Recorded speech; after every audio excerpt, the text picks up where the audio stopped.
नमस्कार मित्रों, सभी को स्वतंत्रता दिवस की बहुत बहुत शुभकामनाएं। आज हम बात करेंगे जो नया गठबंधन बना है विपक्ष का, INDIA। इसमें डॉट डॉट भी लगा सकते हैं आप। तो जो ये नया गठबंधन बना है कि इन्होंने बहुत अच्छी तरीके से उसकी कहना चाहिए कि लॉन्चिंग करने की कोशिश करी थी कि पहले 2 बार इनकी बैठक भी हो चुकी है। अब 1 सितंबर को बैठक होने जा रही है। लेकिन वो तो सबको ही पता था, बाद में सीट शेयरिंग और ये सब लोग चीज़ों पर क्या क्या वो होंगी। लेकिन जो लालच की मटका हो है वो बहुत दिन तक चल नहीं पाता, वो बहुत जल्दी फूटने लगे, रिसने लगे या फूट ही जावे। उसका एक नया नमूना सामने आया है कि जो INDIA जिसकी घोषणा इन्होंने बहन ममता बनर्जी जो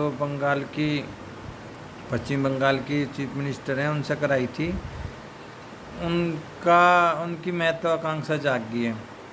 अभी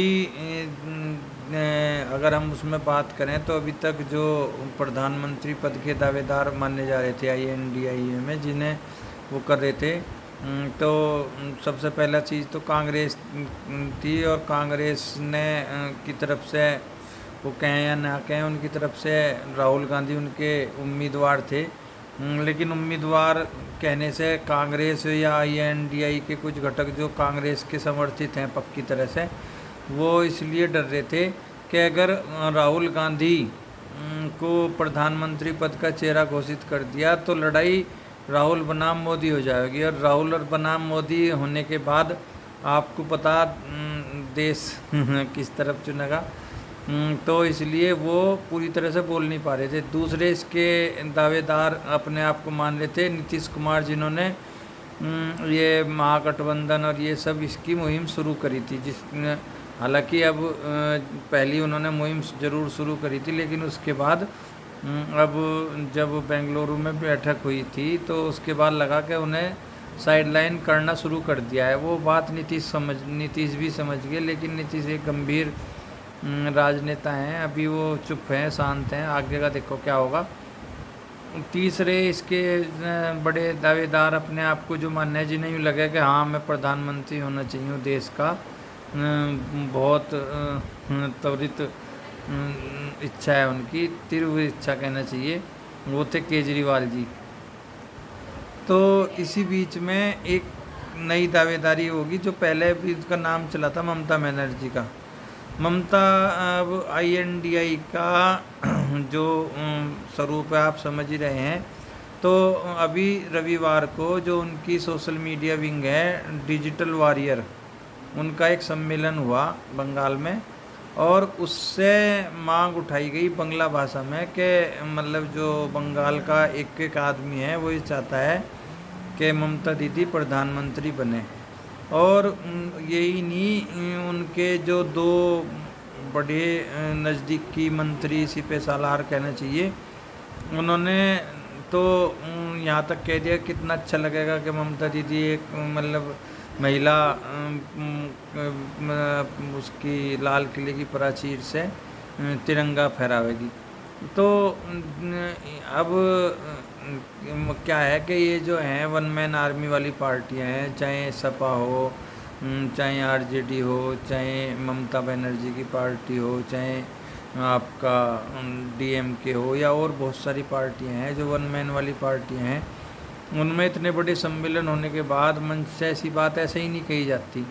यानी कि जो अब 31 अगस्त और 1 सितंबर को मुंबई में इंडिया इंडिया तो नहीं कहना चाहिए, INDIA की जो बैठक होने जा रही है, उसमें हो सकता है कि उससे पहले ही हो सकता है कि क्या नहीं कह रहा है, उससे पहले ही, लेकिन ममता बनर्जी जो हैं उन्होंने एक शिगुफा छोड़ दिया अपने कार्यकर्ताओं के थ्रू कि हम उसमें वो मुख्यमंत्री पद की, वो प्रधानमंत्री पद की दावेदार मैं हूँ।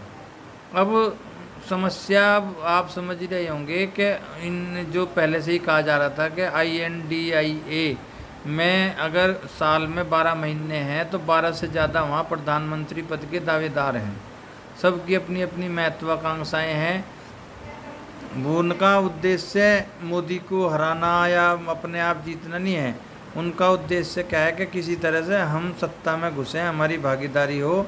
और कुछ का उद्देश्य तो यह है, जैसे नीतीश कुमार वो हैं, केजरीवाल हैं, नीतीश कुमार हैं, और भी बहुत सारे लोग हैं जो ये भरम पाल के बैठे हुए हैं कि ना आखिरी टाइम में मुझे प्रधानमंत्री बना दिया जाएगा।